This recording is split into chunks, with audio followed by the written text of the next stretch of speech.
I wanted to show you guys these boxes before I paint them, because I see a lot of people building just kind of cheap boxes out of scrap or whatever they can find, which is what I've done here. But one thing I don't see a lot of is people using just, you know, regular 3/4 inch like shelving board or whatever. This is actually like a siding that was left over, just the little cutoffs that were too short for much else. They were going to go in the dumpster. And so I'm using those for my ends. I even had enough to do the bottoms as well in that siding board. And I made little feet with the siding board. And what I didn't have siding board for, of course, was the sides. And so I used a lower grade material for that and the higher grade material on the ends. And now obviously these are not ideal, but they'll last a little bit longer than if I would have built the entire box out of the particle board. So maybe just consider that. You don't have to just do an all particle board nuke or an all you know, pine box. You can mix and match if that's what you've got, and put your higher quality stuff on mainly on the ends and even on the bottom if you can. And obviously the lid, it's kind of important that the lid, in my opinion, is going to be a little bit better quality. And these are just really just so the bees can build up and get ready for a deep box. So I'll put a real small split into this, probably even with a frame feeder, put them on an out yard and let them go ahead and get started before I move them into a bigger box. So this is really just going to be used early in the season and then not used. I'm not overwintering bees in this or anything like that. I mean, the sidewalls on these are even just a 1/2 inch, and the particle board doesn't really hold up that well. But so you don't have to, like, this is one that's all particle board, but you don't got to do it like this, you know. This would last longer if I would have, you know, used a you know, regular lumber on the sides. This was one that I had from last year that I'm just gonna, no, it's just a little mating. This is just a little mating nuke. So I'll just put 2 frames in here, one food frame, and then you know, just a frame of bees in here, and drop them a cell or whatever, let the queen go out and get mated, and go from there. I'm actually gonna paint it this year though, so it'll last just a little bit longer.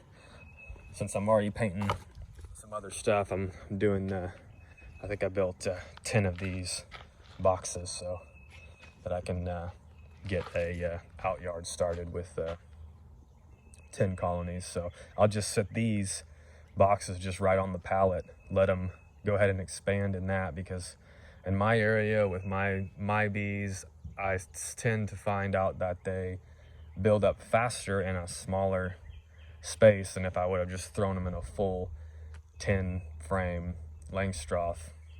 They'll actually build up faster if they're confined to this 4 frame nuke.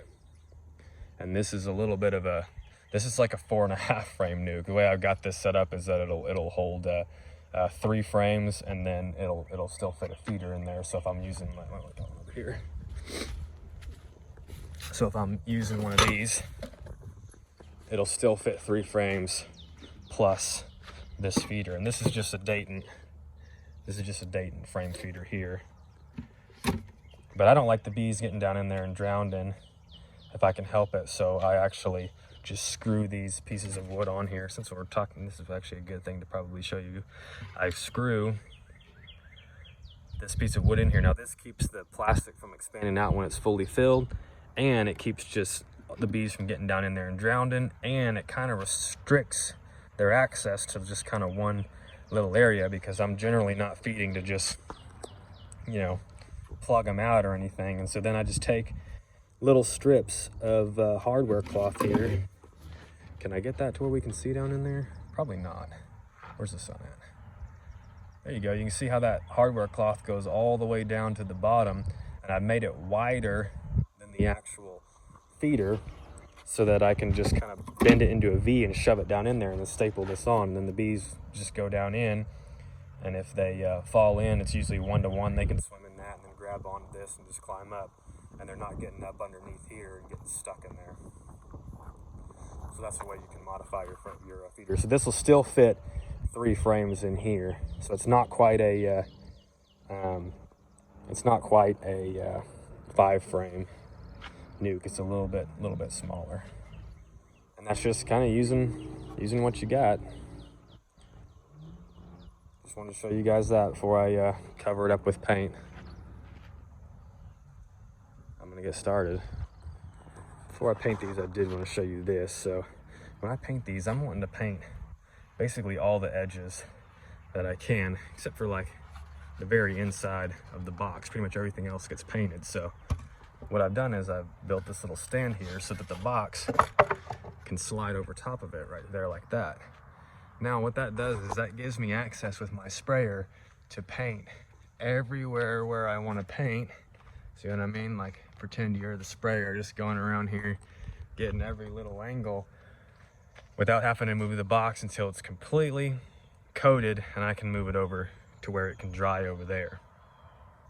That's just a little tip for you if you're using a sprayer. I guess this would work if you're using a brush and a roller as well. Something to think about. The nuke's being held up by a surface that I don't actually need to paint, which is inside the box. Okay, so here it is with a coat of paint on it.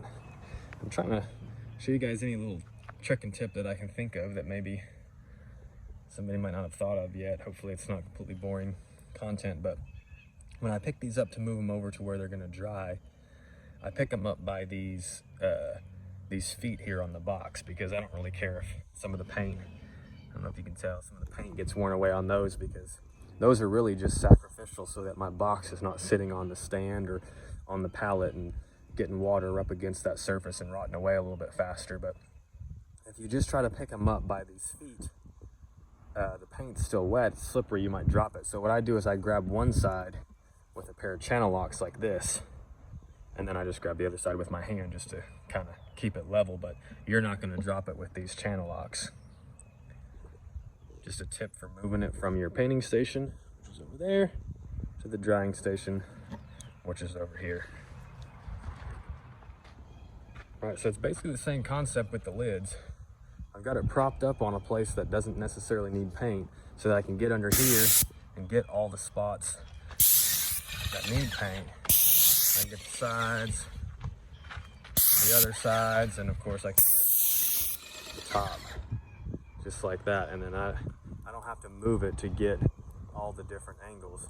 It also gets it up. I mean, this is right at my head level, which is kind of nice, so I can see exactly what I'm working on, making sure I'm doing a halfway decent job.